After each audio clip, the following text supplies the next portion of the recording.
Assalamualaikum warahmatullahi wabarakatuh, Pak Zikri and Pak Yudo.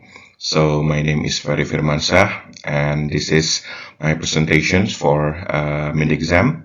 This is about the LPG subsidy reform, political economy constraint. So to understand the strategic context, I think we must look at how this policy evolved. So in 2007, the kerosene substitution program has successfully provided cleaner cooking fuel. But in the last than a decade, the kerosene consumption was reduced up to 92% as the majority of Indonesian households switch using the liquefied petroleum gas or LPG as their main cooking fuel.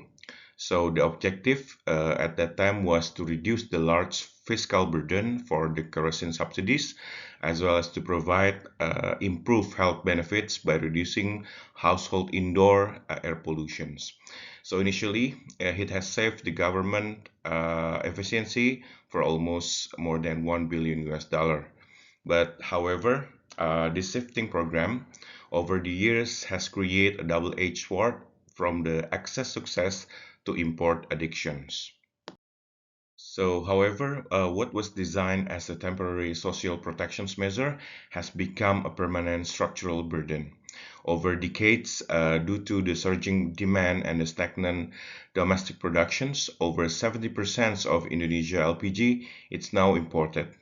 Actually, Indonesia has a lot of geological potential stored natural gas, which can be converted into LPG, but there was a mismatch between the anticipating the LPG demand and failed to develop the LPG refinery, which is starting from 2012. Beyond this graph, the demand is raised and grows significantly.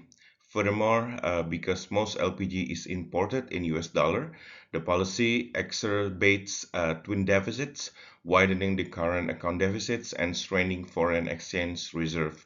While the subsidy acts as a short-term shock absorber for inflations, it merely delays necessary structural adjustment in the energy sectors.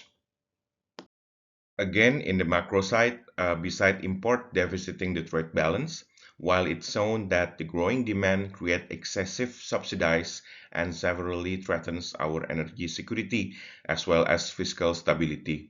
And as the commodity subsidy consequences, the LPG subsidy budget is projected to reach up to 80 trillion in 2025, heavily exposing the state budget to global oil price, also exchange rate volatility. So the massive expenditure caused fiscal crowding out, diverting funds from essential capital investments like renewable energy or the infrastructures.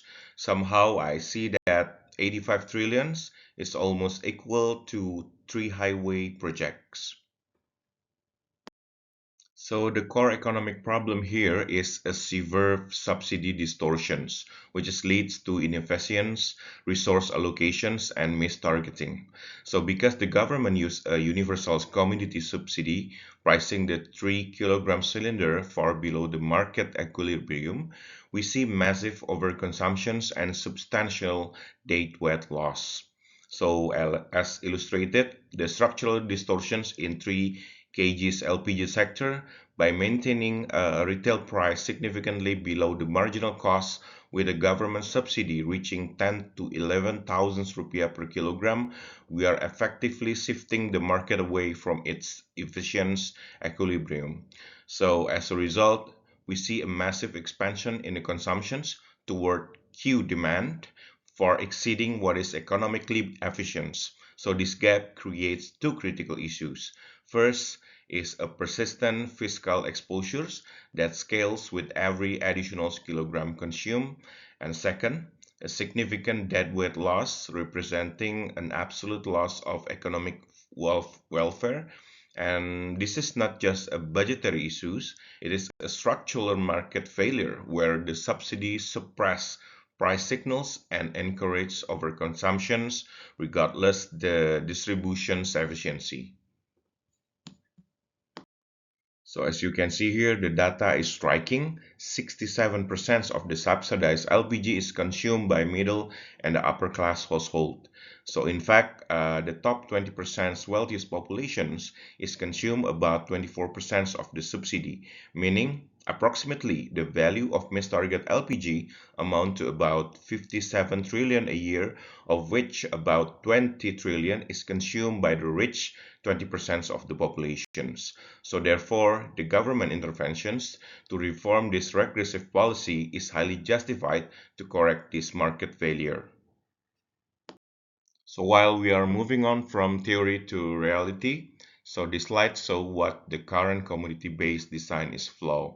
The main issue is that the subsidy is attached to the product, not the person.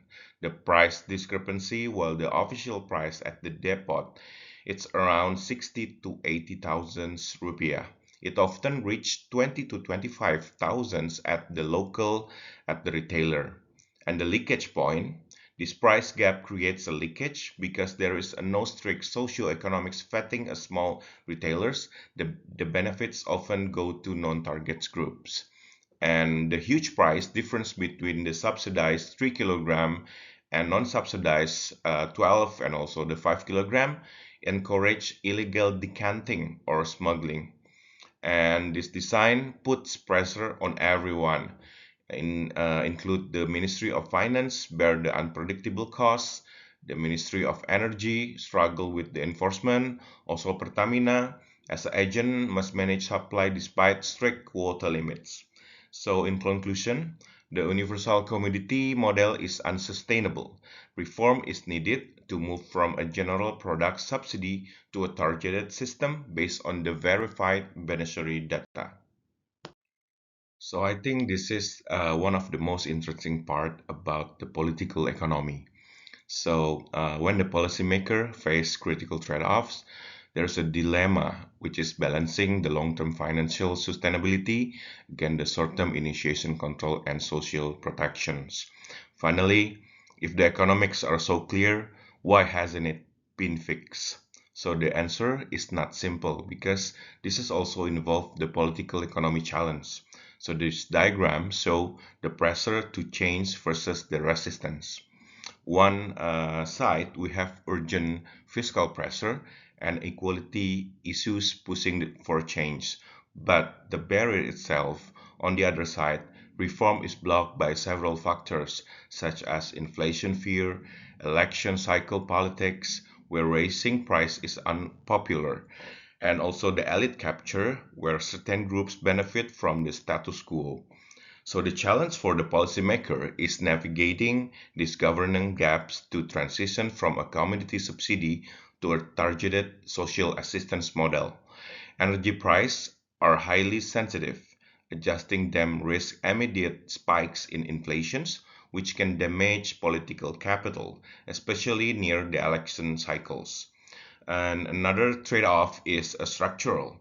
Addressing the import gap requires heavy capital investment in domestic gas processing, which takes time, and any immediate reductions in subsidies risk a political backlash from both the public and the entrenched patronage networks that profit from the current distribution system.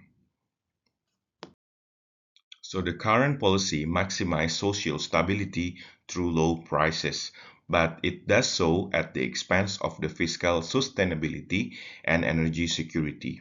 So by prioritizing universal low prices, we are actually destroying our long-term fiscal health and increasing our dependence on imports, which means reducing our energy security.